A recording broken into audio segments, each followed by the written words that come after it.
Buonasera e ben ritrovati con il TG Flash di New Sicilia.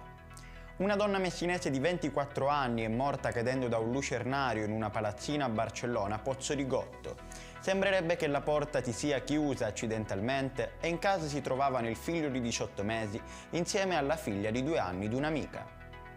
Rinvia a giudizio nei confronti di 3 soggetti indicati come responsabili dell'incidente sul lavoro a danno di 2 operai avvenuto nel cantiere di Enna dell'autostrada Palermo-Catania, in cui ha perso la vita Vincenzo Martorana.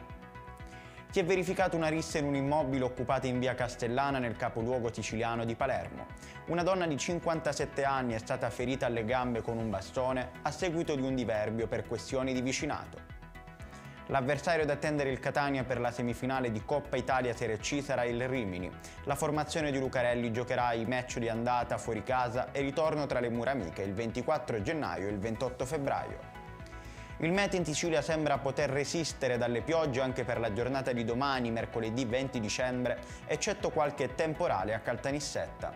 Le province più calde risulteranno essere Catania, Siracusa e Messina con 16 gradi.